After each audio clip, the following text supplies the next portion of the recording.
suas Bíblias em Efésios, capítulo 4, nós vamos hoje estudar os últimos 3 versículos aí do capítulo 4, versículo 30, 31 e 32. Vamos fazer essa leitura.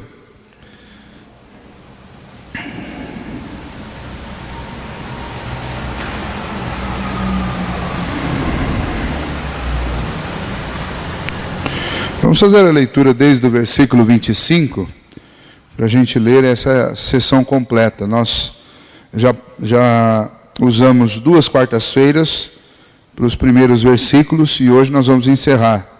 Mas essa sessão aí que vai do versículo 25 até o versículo 32, esta é a 3ª semana que nós estamos neste texto. Vamos lê-lo completamente então?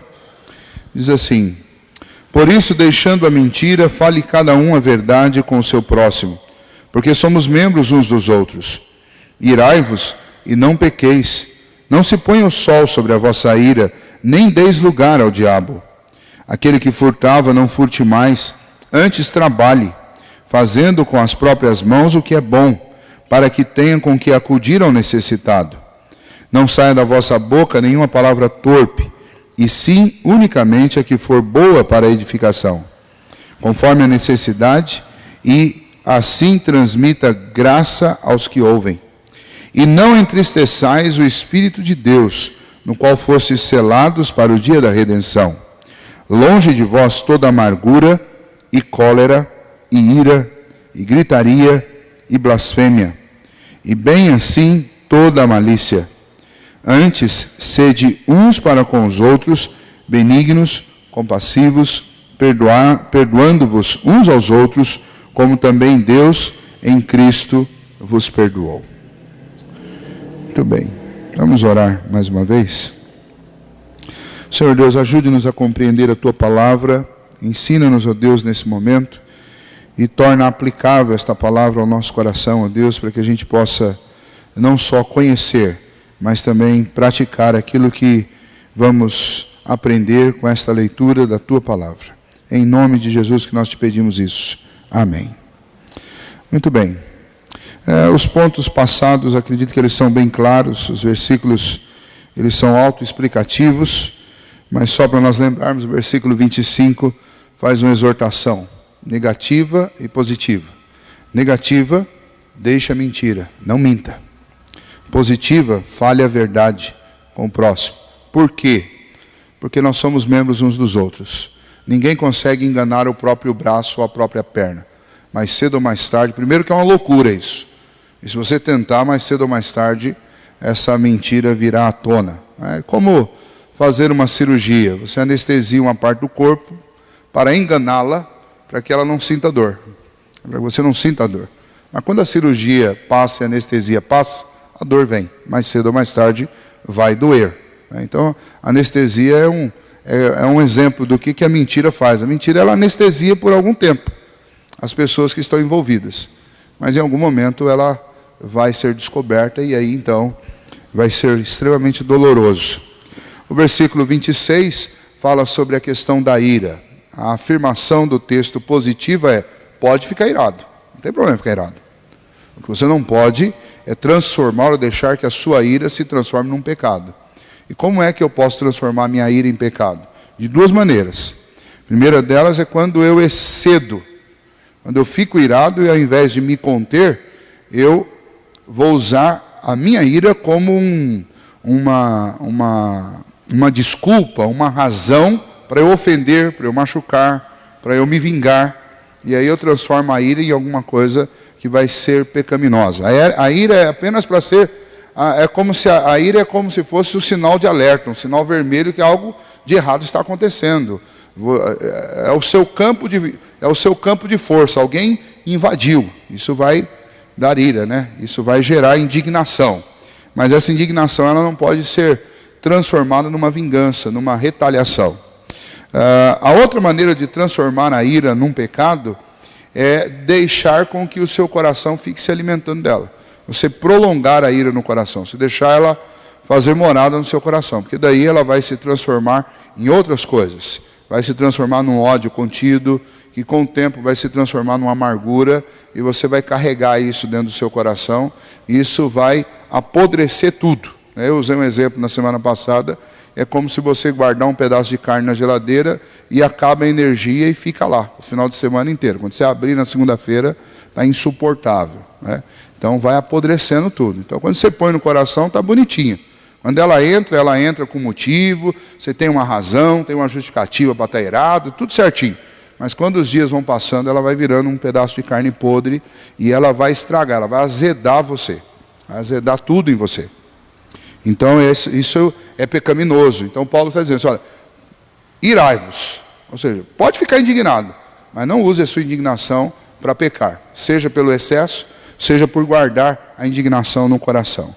E aí Paulo vai juntar isso com um agente aqui, que é um agente aproveitador, né?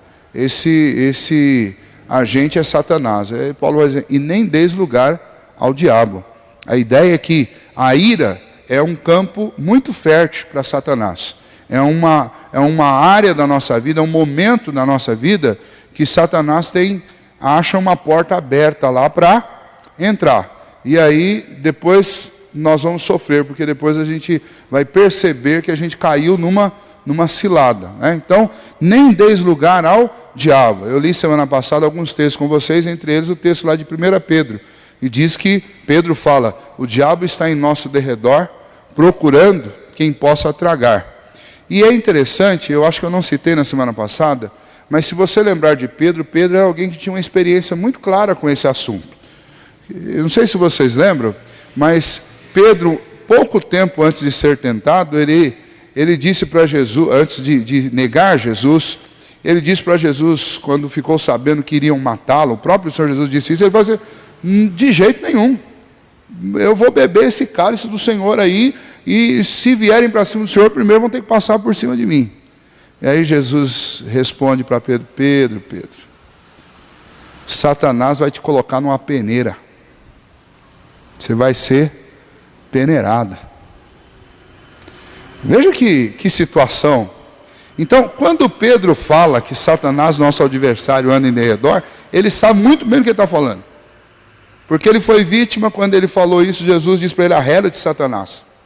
Porque Pedro estava falando que Jesus não ia ser crucificado de jeito nenhum, não ia morrer. Estava indo contra isso, e isso é tudo que o diabo quer. Então Pedro, sem querer, ele deu espaço para o diabo.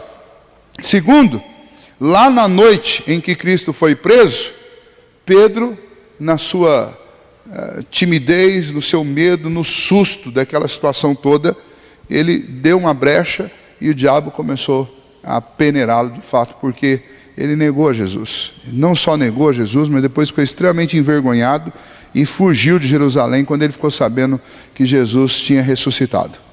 Ele foi para longe. Então, Pedro sabia muito bem o que é ter Satanás rodeando você, procurando um espaçozinho, uma brecha para ele entrar e te envergonhar, te derrubar no chão, tal. Então, essa citação lá de 1 Pedro, quando Pedro fala assim, o diabo, vosso adversário, anda em derredor, rugindo como um leão, procurando quem possa tragar. Pedro sabia do que ele estava falando, né?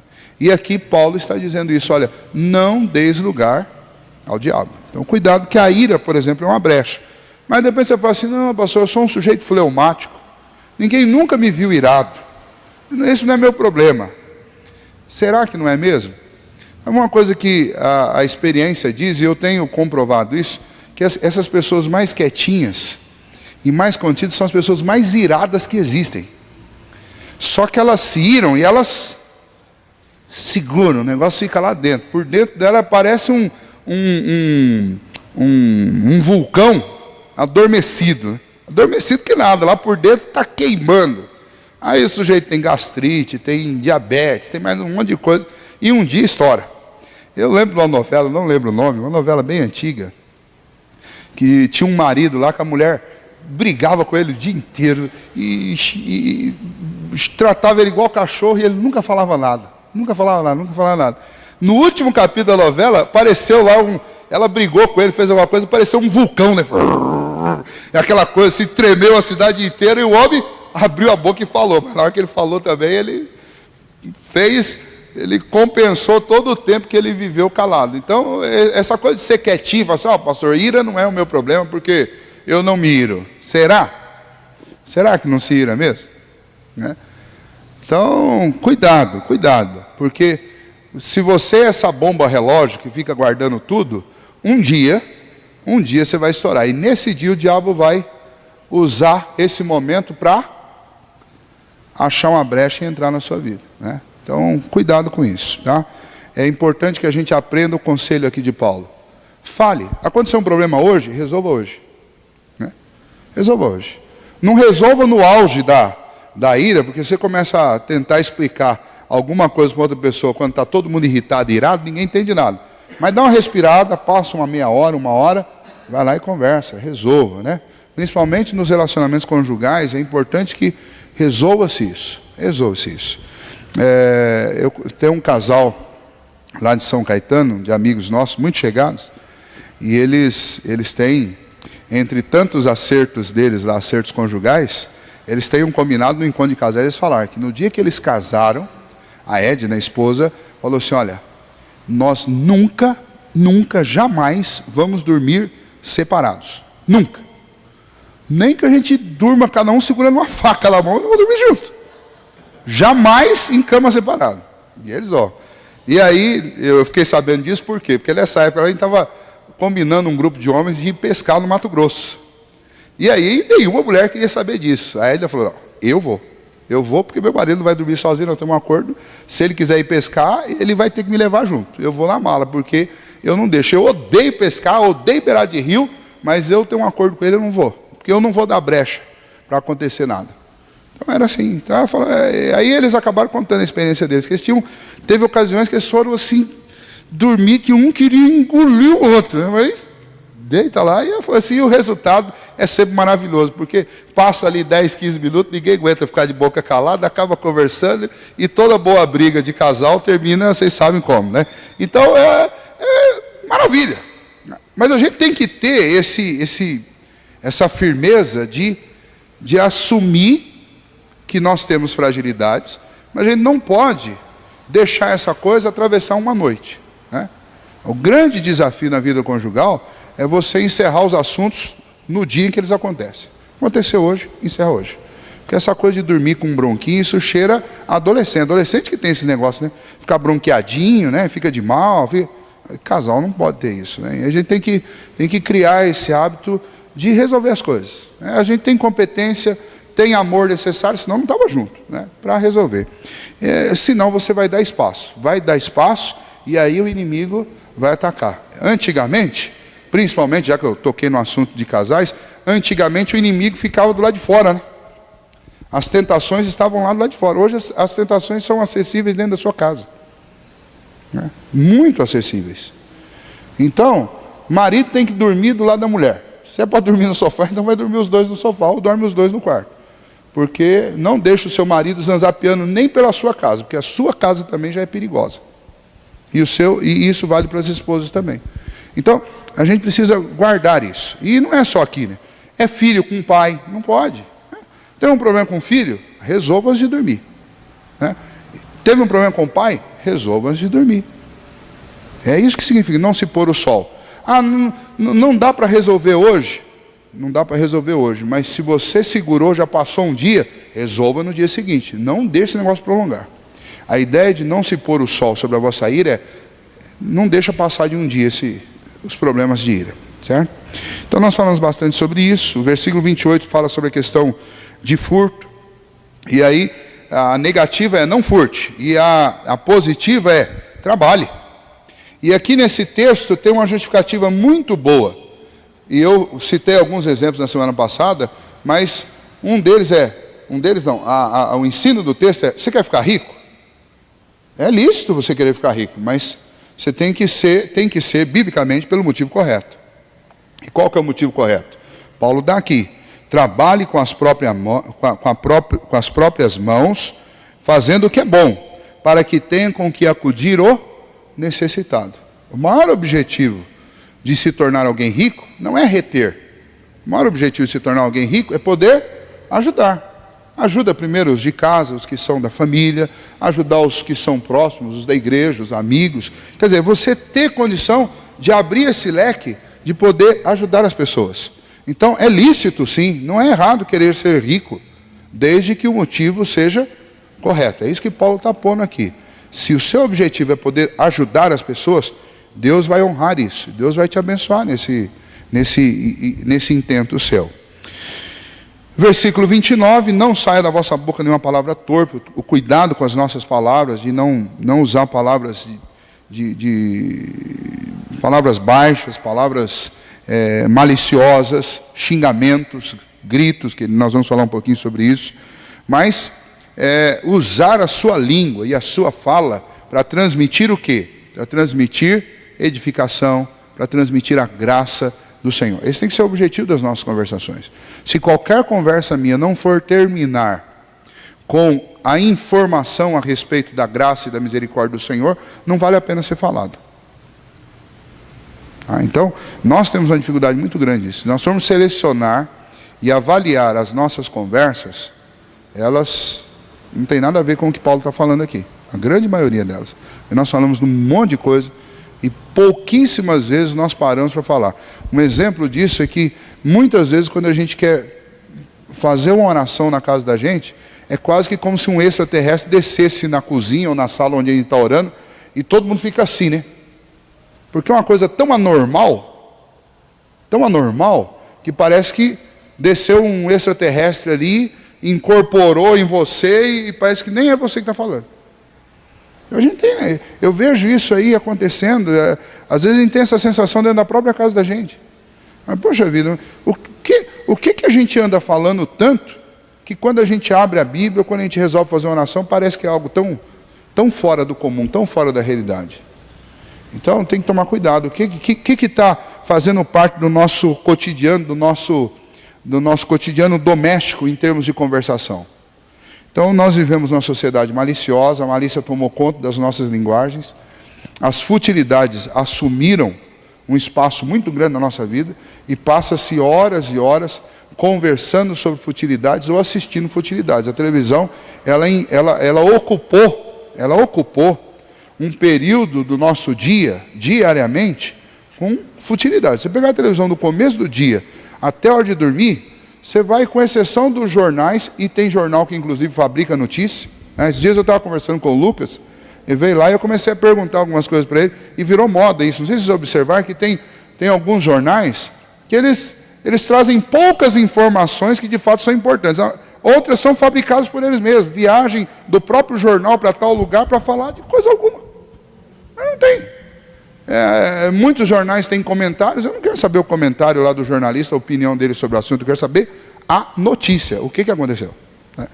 Então, e a TV, por exemplo, é um meio de comunicação que serve. Se você for ver a maioria das programações, tem períodos na televisão que o período do comercial é maior do que o período do jornal, da coisa que você está vendo. Então, na realidade, você não tem nenhum assunto sério. Você tem um acúmulo de apelos para que você se torne consumista, e depois mais uma novela, um filme, alguma coisa que é completamente fútil, que não tem nenhum tipo não vai acrescentar nada intelectualmente, nem emocionalmente para você, e a gente simplesmente perde um tempo absurdo com tudo isso, e a nossa mente fica ocupada com essas coisas.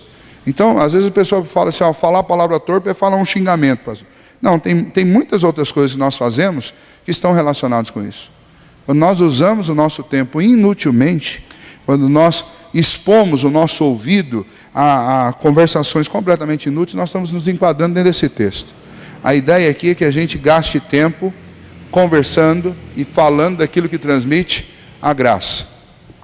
Graças a Deus, quando um dos períodos memoráveis da minha infância, até hoje eu estava conversando com a minha mãe e estava lembrando disso. É um período que não tinha energia lá em Rondônia. Estava entrando na adolescência e um pouco da infância, não tinha energia. E chegava à noite, o que a gente fazia? Chegava à noite, acendia umas velinhas lá na mesa da sala.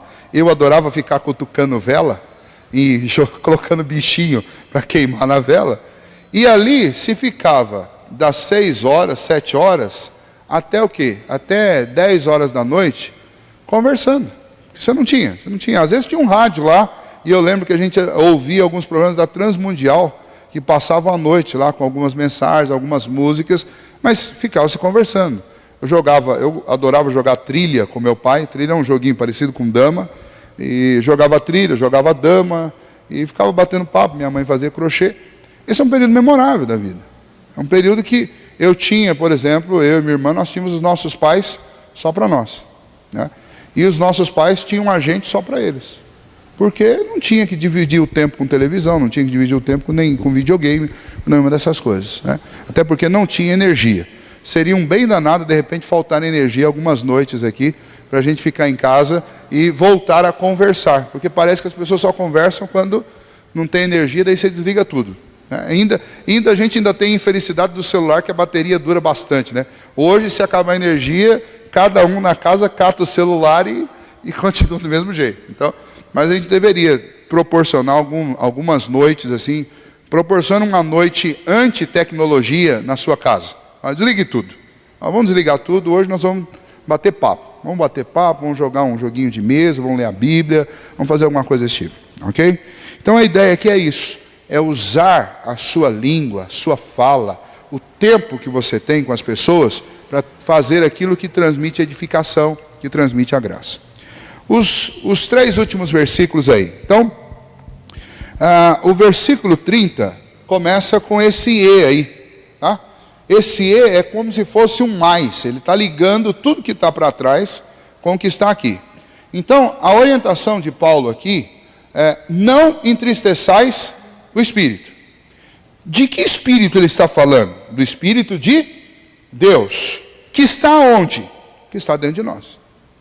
Então, quando nós somos convertidos a Cristo Jesus, a Bíblia diz que nós somos selados com o Espírito Santo de Deus. A habitação do Espírito Santo de Deus em mim é a minha garantia que esta salvação que eu já recebi pela fé, um dia ela vai se materializar na minha vida. No dia em que eu for chamado à presença de Cristo Jesus, ou no último dia, o Espírito Santo é o selo de garantia de que eu serei glorificado, que eu serei completamente transformado e que eu entrarei pela graça e pela misericórdia no céu. Então, esse Espírito Santo, ele reside em mim e não há como tirá-lo. Ele é o selo da promessa. Ninguém tira o Espírito Santo de dentro de si. Eu não tenho como falar assim: Espírito Santo, fica aí, porque o lugar que eu vou agora, você não pode ir. Ou, Espírito Santo, tapa o ouvido, porque o que eu vou falar aqui você não vai querer ouvir. Espírito Santo, olha, fica quietinho aí, porque eu vou ter que liberar a minha ira. Ô Espírito Santo, faz de conta que você não está vendo, porque eu vou ter que furtar. Ô Espírito Santo, tapa os seus ouvidos, porque eu vou falar umas piadas aqui para me divertir com os meus amigos. Ou vou assistir um filme que vai falar coisas que o senhor não suporta ouvir. Não existe isso, nós não temos como fazer isso. Muito pelo contrário, a maior parte do tempo nós nem nos damos conta de que habita o próprio Espírito de Deus dentro do nosso coração, na nossa alma. Ele está conectado, ele está jungido, ele está costurado, ele está colado na minha alma. Quando nós estamos tendo vida de oração, leitura da palavra, parece que a audição, a percepção e a sensibilidade ao Espírito Santo, elas se tornam maior, melhor, mais afinada. Quando nós estamos longe, parece que nós não ouvimos, não sentimos, parece que o Espírito Santo nem está em nós.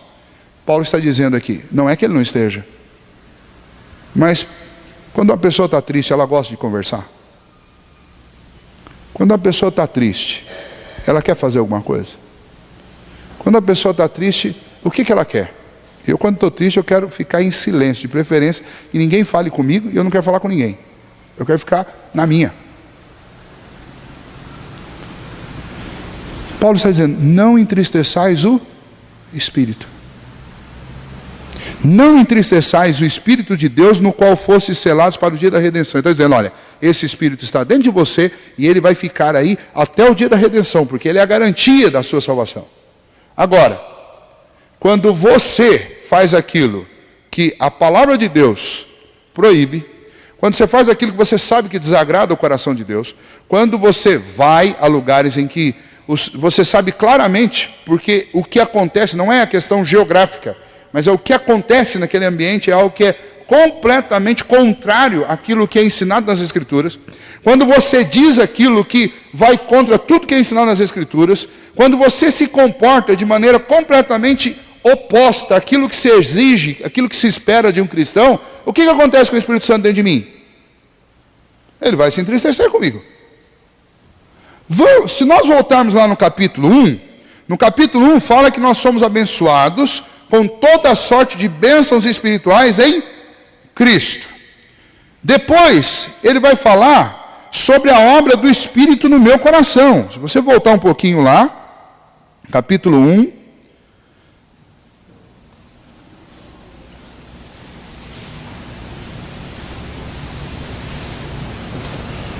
A partir do versículo 13. Em quem também vós, depois que ouvistes a palavra da verdade, o evangelho da vossa salvação, tendo nele também crido, fostes selados com o Santo Espírito da promessa, o qual é o penhor da nossa herança, ao resgate da sua propriedade em louvor da sua glória. Por isso também eu tenho ouvido da fé que há entre vós no Senhor Jesus, e o amor para com todos os santos, e não cesso de dar graças por vós, fazendo menção de vós nas minhas orações, para que Deus, o nosso Senhor Jesus Cristo, o Pai da glória, vos conceda espírito de sabedoria e de revelação no pleno conhecimento dele, iluminados os olhos do vosso coração para saberdes qual é a esperança do seu chamamento, qual a riqueza da glória da sua herança nos santos e qual a suprema grandeza do seu poder, para com os que cremos, segundo a eficácia da força do seu poder, o qual exerceu ele em Cristo, ressuscitando-o dentre os mortos e fazendo-o assentar à sua direita nos lugares celestiais, acima de todo principado, potestade, poder e domínio, e de todo nome que se possa referir, não só no presente século, mas também no vindouro. E pôs todas as coisas debaixo dos pés, para ser o cabeça sobre todas as coisas, o deu à igreja, o qual é o seu corpo, a plenitude daquele que a tudo enche em todas as coisas. Nós lemos isso daí, quando nós começamos o nosso estudo, e nós ficamos extremamente entusiasmados com essa obra. A obra do Pai ter nos elegido antes da fundação do mundo, a obra de Cristo Jesus ter se entregado na cruz no nosso lugar, e a obra do Espírito Santo de vir habitar em nós para ser a garantia de que aquilo que esta palavra nos ensina, aquilo que Deus prometeu, aquilo que Cristo fez, se tornasse real na nossa vida. E quando nós falamos, nós somos abençoados com toda a sorte de bênçãos espirituais, e o Espírito Santo dentro de mim é a prova de autenticidade de tudo isso que eu recebi, nós gostamos, nós ficamos contentes. Tudo aquilo que nós recebemos, o Espírito Santo é a declaração de autenticidade de que o que nós recebemos é real, é verdadeiro, é bom, é o maior de todos os tesouros. Nós nos alegramos com isso. A nossa alegria, ela deveria ser contínua. E a pessoa com quem nós devíamos fazer os nossos desígnios, os nossos diálogos, tinha que ser exatamente com a pessoa do Espírito.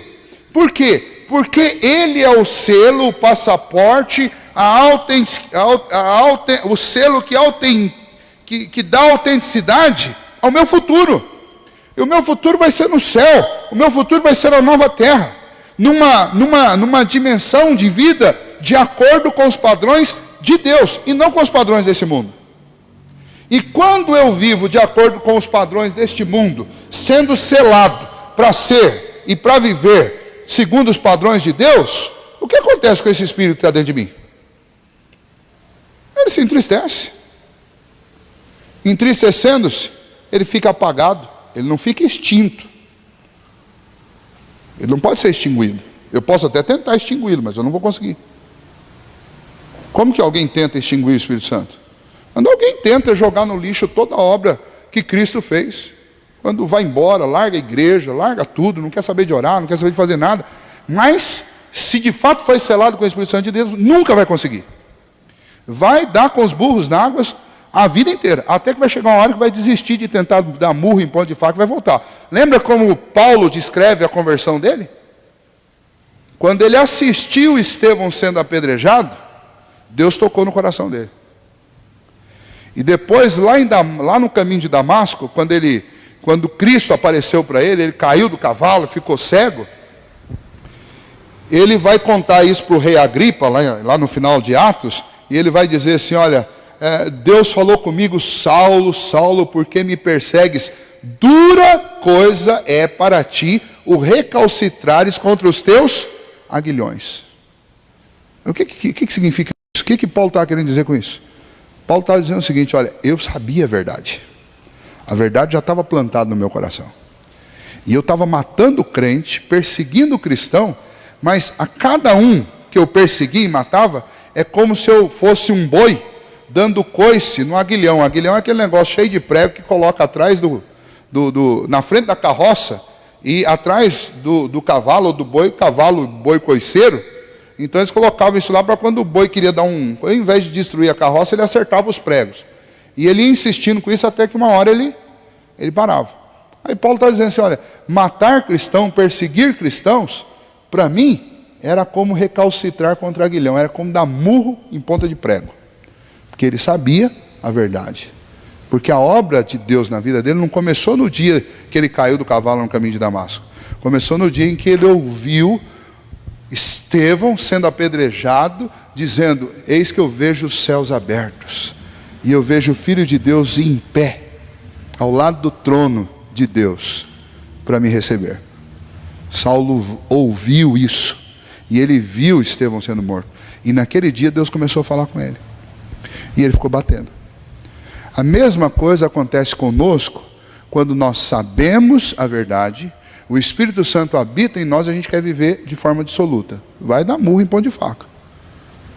Porque Deus não vai te abandonar.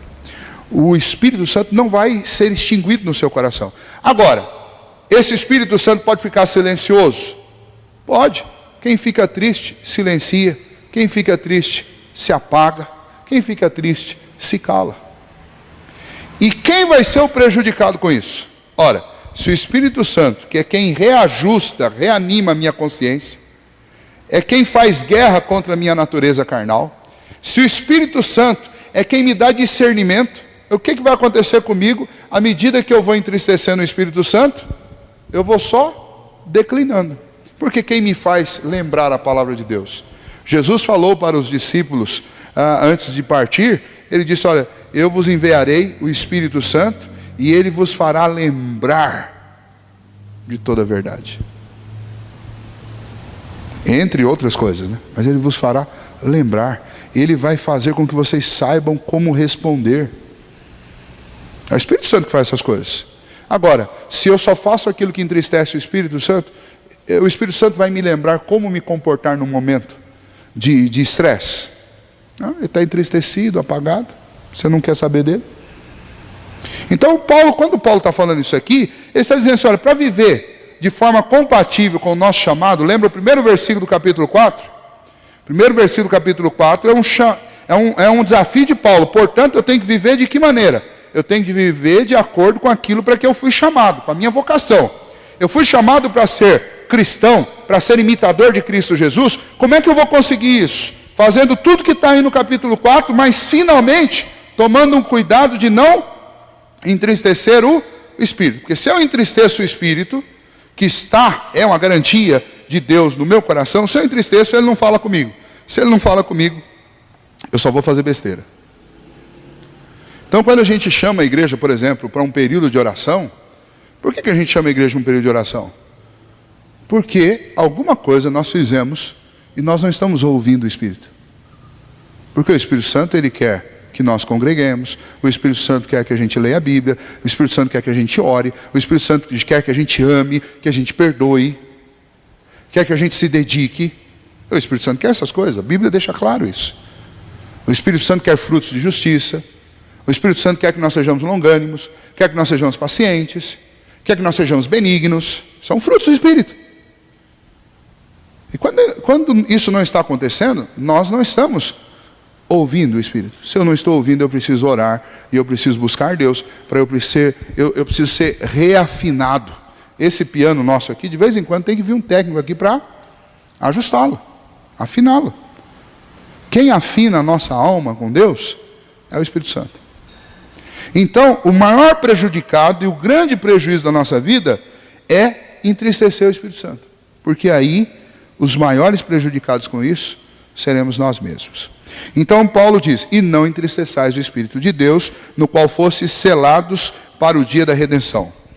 Versículo 31 e 32, tem uma lista aí, de coisas que devem ficar longe da sua vida, e coisas que você deve cultivar. Essas coisas estão relacionadas aos frutos do Espírito e aquilo que não é fruto do Espírito, que é fruto da carne.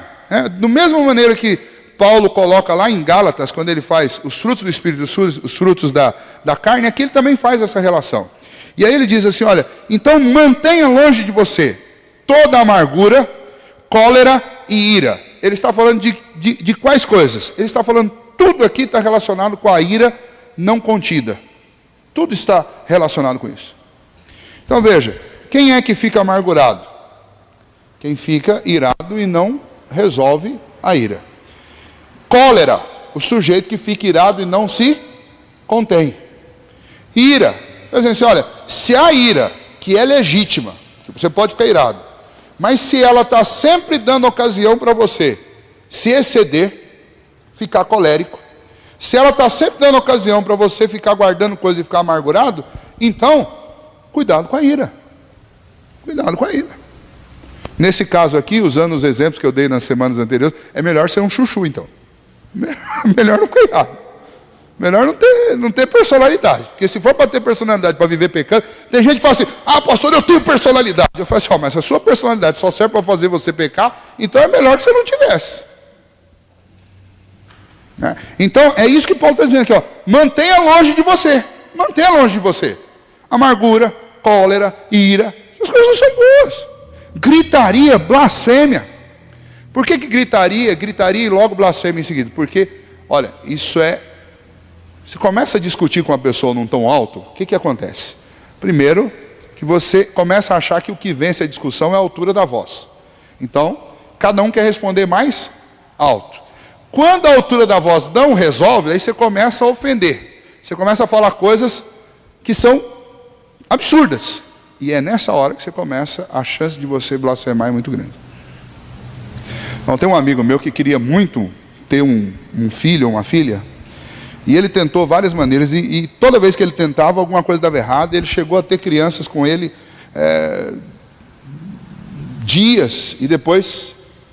dava errado e perdia a criança, e a criança não ficava com ele, tomavam de volta. Numa dessas ocasiões, ele ficou extremamente irado, extremamente irado. Ele falou assim, eu não sei o que Deus quer, porque quem faz as coisas erradas, está tudo certo. As pessoas, quanto mais coisa errada, eu tenho um monte de gente que eu conheço que faz tudo errado, e dá tudo certo para eles. O cara não paga imposto, ninguém pega. Constrói sem engenheiro, assina tudo lá e ninguém percebe. Vende sem nota e ninguém pega. Pega a criança lá no interior, lá, leva para casa e ninguém vê, ninguém faz nada. Eu vou fazer um negócio, procuro um fórum, e está tudo errado. Quanto mais certo eu quero fazer as coisas, mas Deus não está me vendo, Deus não me enxerga. Aí começou, porque esse é o caminho. Você fica colérico, você fica irado, depois você fica colérico, aí você começa com gritaria e depois vem a blasfêmia. Porque quando você não acha mais quem você ofender, aí você começa a ofender a quem? A Deus. Você ofendeu todo mundo, não solucionou, você fala assim, eu vou dar uma cutucada em Deus, quem sabe ele responde. Esse é o tipo de jogada muito burra. Desculpa o termo, mas essa é a pior viagem. Então Paulo está falando assim, cuidado. Cuidado. É melhor você manter longe de você essas coisas. Cólera, amargura, ira, gritaria. Outra coisa interessante, que se você olhar aqui pela ordem, nós daríamos uma outra ordem para isso. A gente pegaria ira, cólera, gritaria, blasfêmia e depois a amargura por último. Ele faz o caminho inverso. Por quê? Aqui é a história do cidadão que eu coloquei lá do vulcão. É do vulcão. Lembra do vulcão? O cara vai contendo, vai segurando, aquela amargura, aquela coisa terrível. Um dia, pum, estoura. Aí ele vai ser colérico com todo mundo, vai despejar a ira dele, entendeu? A fúria, vai colocar isso tudo para fora, vai gritar e vai blasfemar. E na realidade essas coisas estavam todas do lado de dentro, simplesmente colocou do lado de fora. Então Paulo, mantenha longe de você. A receita aqui é bem prática, irmão. Se você está percebendo que isso está acontecendo com você, resolva isso. Resolva. Vá, procure as pessoas que causaram isso, converse com elas. Possivelmente, talvez elas nem saibam, nem lembrem disso tudo. Você está sofrendo e as outras pessoas tocaram a vida e nem estão sabendo que a coisa está assim. Procure e fale. Converse com as pessoas. É necessário. Mas se eu for falar, fulano vai ficar... Paciência. Procure e fale. Fale com amor. Conte o que está acontecendo. Normalmente, quando a gente fica muito irado com alguém e guarda, lá na frente é a gente que vai ter que pedir perdão. Porque...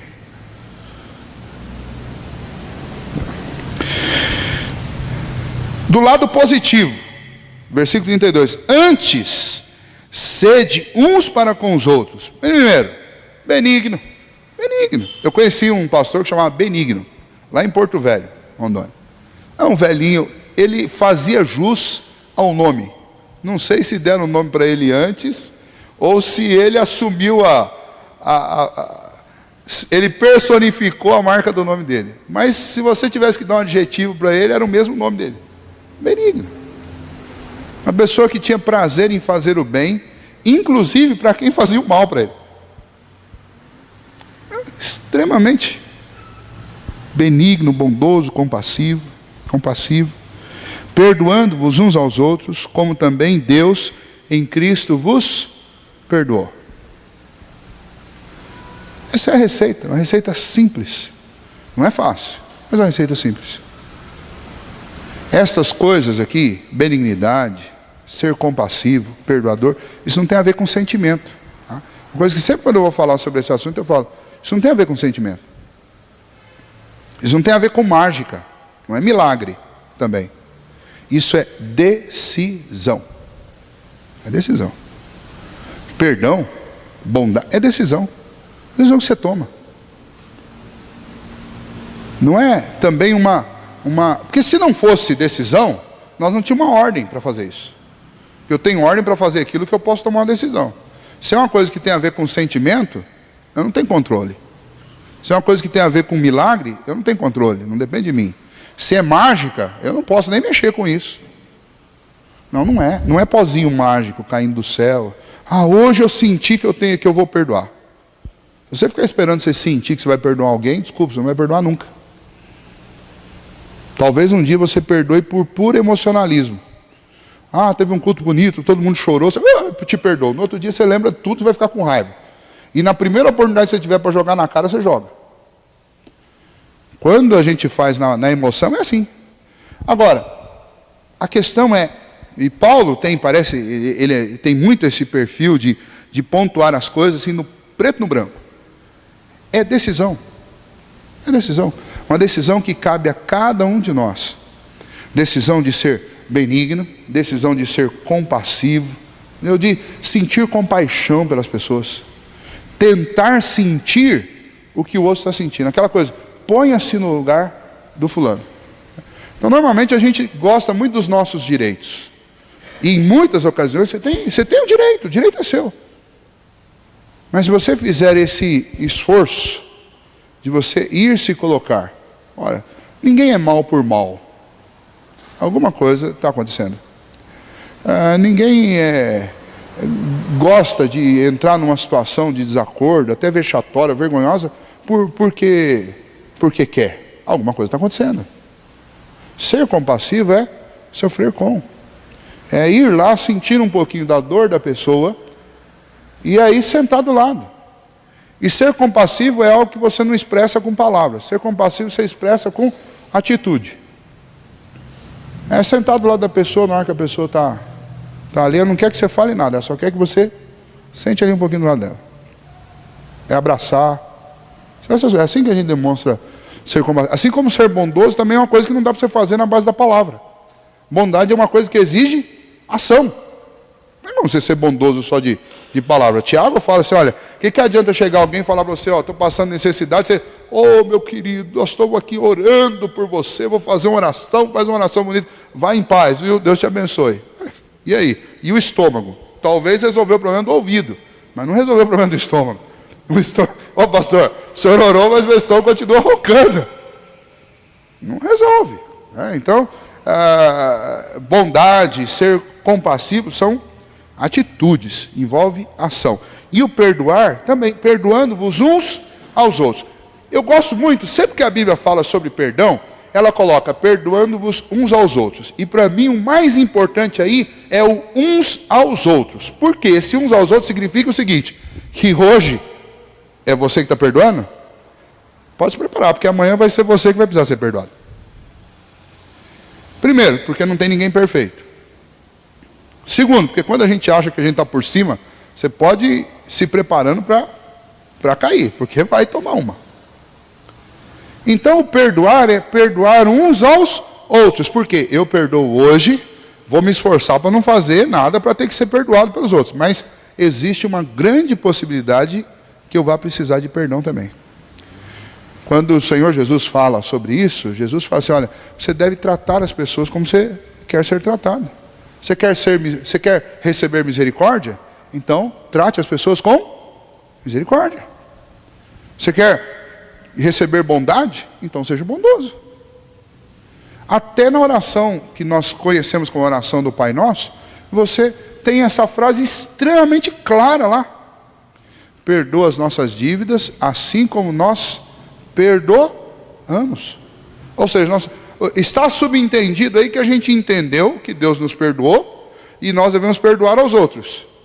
E o ato de perdoar aos outros mostra que eu estou apto para receber o perdão de Deus, porque eu estou vivendo debaixo dessa dimensão. Aquela parábola que eu também gosto muito de citar quando falo sobre perdão, eu estou só dando uns toques aqui nesse ponto para reforçar a fala aqui. Mas a parábola do credor incompassível é uma parábola muito interessante, porque ela compara as nossas dívidas uns para com os outros, de ofensa, de coisas que nós fazemos e que acabam nos prendendo as pessoas. Elas são, em relação àquilo que nós recebemos de perdão da parte de Deus, muito pequenas. Então a parábola do credor incompassível tinha um homem lá que devia 10.000 talentos ao seu senhor. Esse senhor deixou lá essa quantia com ele para ele trabalhar enquanto fazia aquelas viagens de anos que os reis faziam naquela época, os grandes, os homens de muitas posses faziam na Palestina naquela época. E quando ele voltou, ele chamou todas as pessoas que tinham dinheiro dele para prestarem conta, o que fizeram, quanto que lucraram, o que aconteceu. E esse homem chega e não tem nada na mão. Ele investiu mal, fez alguma coisa lá que ele perdeu e não tinha com que pagar. E aí ele cai aos pés daquele senhor e pede para ele, olha, ser compassivo comigo, ser paciente, que tudo eu te pagarei. Mas essa fala era uma fala mentirosa. É impossível. Um dia que eu estava citando isso aqui, eu falei para vocês, o que ele devia, se fosse para transformar em ouro, seria o equivalente hoje a 8 caminhões, truque, lotado de barra de ouro. Você não vai achar isso nem dentro do Fort Knox, nos Estados Unidos, a maior reserva de ouro do mundo. Você não tem isso lá dentro. Percebe que é uma dívida impagável. Então a fala dele não era uma fala sincera, legítima, porque ele não tinha como pagar. E o que esse homem faz? Esse homem fala assim, olha, o normal, o que a cultura, a lei daquela época exigia é o seguinte, tem que vender o cara, aliás, tem que prender o cidadão, vai para a masmorra. E se apropria de tudo que ele tem, inclusive da esposa e dos filhos. O credor pode ou vender e transformar isso em dinheiro, ou ficar para ele. Então, no final das contas, quem pagava o pato era a esposa e os filhos, né? E o sujeito que ficava lá na masmorra. Esse rei deu o perdão total da dívida. Você está livre, pode ir em paz. Aí ele vai. Quando ele está saindo do palácio, ou da casa desse homem muito rico, ele encontra uma pessoa que devia para ele 100 denários. 100 denários é o dinheiro de trabalhar um dia. 50 reais aí. 50.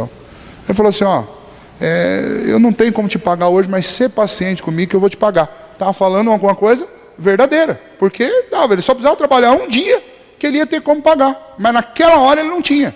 Então ele estava sendo sincero e estava sendo verdadeiro, diferente dele que falou que ia pagar uma dívida que ele não tinha como pagar. Ele falou, ser paciente comigo e tudo te pagaria. O cara falou, não tem paciência nenhuma não.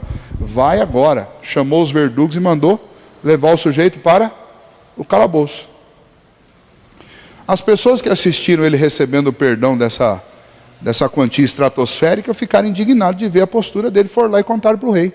O que o rei faz? O rei manda trazê-lo, quando ele chega e fala assim, ó, servo mau, eu fui misericordioso com você, te perdoei aquela dívida toda, e você foi incapaz de perdoar uma pessoa que devia 100 denários para você? Pois bem, eu vou dar para você o mesmo que você deu para aquela pessoa. Você fez o que com a pessoa? Ah, eu mandei os verdugos torturar no calabouço até que ele me pague. Então tá bom, então vai você fazer a mesma coisa.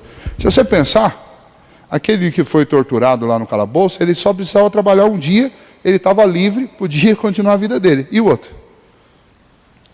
Agora, o rei voltou atrás na sua palavra? Não, porque o normal era ele pegar a família, os filhos, os bens. O texto não diz que o rei fez isso. O rei só fez uma coisa, deu para ele o mesmo que ele deu para o outro. Essa é a matemática bíblica a respeito da questão do perdão. Ora, você crê que recebeu de Deus o perdão? Crê? Glória a Deus, porque você recebeu esse perdão em Cristo Jesus, de todas as suas dívidas, e Deus não vai voltar atrás. Você tem dentro de você o selo do Espírito, é a garantia de que você vai para o céu, porque Deus te perdoa e Deus não é moleque, Ele não volta atrás, Ele não muda, Ele não é homem para mentir. Ponto final. Agora, se você não perdoa uma dívida aqui, é insignificante, porque perto da dívida que eu tinha com Deus, qualquer dívida humana é 100 denários, é dinheiro de um dia. Se você não perdoa, o que Deus faz para você? O que você fez? O que você fez com a pessoa? Você não fala mais com a pessoa? Então, é isso que Deus vai fazer com você. Ele vai te tratar do jeito que você está tratando as pessoas que te devem. Ah, o fulano me ofendeu, nunca mais falei com ele. E de lá para cá, você tem ouvido a voz de Deus? Porque eu acredito que não. Que é o que a Bíblia diz. Ah, fulano me ofendeu, eu matei ele no meu coração, ele não existe mais. E aí? O que você tem sentido de Deus? Então, é isso que esse texto diz. Porque quando termina a oração do Pai Nosso, nós decoramos a oração do Pai Nosso, mas não decoramos os 2 versículos que tem na sequência. Os 2 versículos que estão na sequência estão dizendo assim, porque se do íntimo vós não perdoardes aqueles que vos ofendem, tão pouco vosso Pai Celeste vos perdoará. É o que está na continuação do texto. E nós não lemos isso. Então nós queremos que Deus nos abençoe, que Ele nos cubra de bênçãos, mas nós não lembramos que Deus espera de nós que nós façamos com os outros o mesmo que Ele fez conosco. Então perdão é uma decisão e é uma das decisões mais importantes da vida de um cristão. Denota que ele de fato entendeu a mensagem do Evangelho, denota que ele de fato está conectado com Deus, denota que de fato ele está comprometido em ter um relacionamento íntimo, pessoal com Deus e com o corpo de Cristo, denota que ele entende que tanto os outros podem tropeçar quanto ele também. E olha, é tão fantástico quando você convive com gente madura, e com gente madura a gente pode ser até a gente mesmo, né? Porque com quem não é maduro, você não pode ser você mesmo. Você tem que ficar ali tomando cuidado para não ofender, para não ser... Mas quando você convive com gente madura e que crê no Evangelho, você pode ser você mesmo. Aí você pode falar o que você pensa. Eu falo, não, pastor, a gente não tem que ser assim o tempo inteiro. Olha, gente, nós estamos numa sociedade tão paraguai, tão xing-ling, que se você for ser autêntico, você vai parar na delegacia, vai ser preso. Hoje, como pastor, se eu for falar tudo que eu penso sobre tudo ao meu redor, em alguns assuntos, quando eu me posicionar, vão mandar me prender. É uma sociedade xing-ling, uma sociedade falsificada. Todo mundo tem uma estampa, mas é tudo fachada, né? O desafio do Evangelho é que no povo de Deus, entre o povo de Deus, não existe essa fachada. A gente seja verdadeiro, autêntico. Uma das coisas mais fantásticas que você tem naquele grupo dos 12, contando, incluindo lá depois Paulo, é que você tem homens que são autênticos. Tem personalidade de tudo e mais tipo ali. Mas Jesus não chamou gente estampada, bonita, caricaturado. Não, Jesus chamou gente autêntica. Um era bravo, outro era mais fleumático, outro era chorão. Então, tinha de tudo. Mas eles eram o que eles eram, aquilo ali. Deus não quer da gente uma estampa bonita, uma caricatura. Deus quer você, do jeito que você é. Inclusive para poder trabalhar com aquilo que é frágil em cada um de nós, né? E Paulo está trabalhando exatamente com isso. O corpo de Cristo não é um corpo. O corpo de Cristo, igreja, não é um corpo perfeito. É um corpo que precisa ser trabalhado, que precisa ser aperfeiçoado, que precisa crescer, que precisa de um monte de coisa. E isso só vai acontecer a partir do momento que a gente colocar de lado a amargura, a cólera, a ira, a gritaria, a blasfêmia, e a gente se comprometer em ser benigno, compassivo, perdoando uns aos outros, como também Deus em Cristo vos perdoou. Eu creio no perdão de Cristo para a minha vida, então eu não tenho nenhum argumento a meu favor para negar perdão para quem quer que seja. É óbvio que também a gente não pode usar isso também para ficar colocando os irmãos em fria, né? O tempo inteiro ficar lá, porque aí também você vai incorrer em outra questão. Você vai incorrer lá, não usar a palavra torpe, não mentir, não furtar, uma série de coisas. O ponto é que pecado na vida do cristão, erro, tem que ser, ou só pode ser acidental, não pode ser uma prática. E se é acidental, não tem por que eu não perdoar. Não tem por que eu não perdoar. O que é difícil de encarar é quando você tem uma pessoa com uma prática ali o tempo inteiro, todo dia, toda semana, toda hora, fazendo a mesma coisa. Aí sim, aí você tem que se afastar dessa pessoa. Tem que, até que Deus trate dela para que ela mude de postura. Tá? Alguma dúvida, alguma pergunta sobre isso que nós falamos hoje? Alguém quer acrescentar alguma coisa? Não? Então vamos orar? Vamos ficar em pé?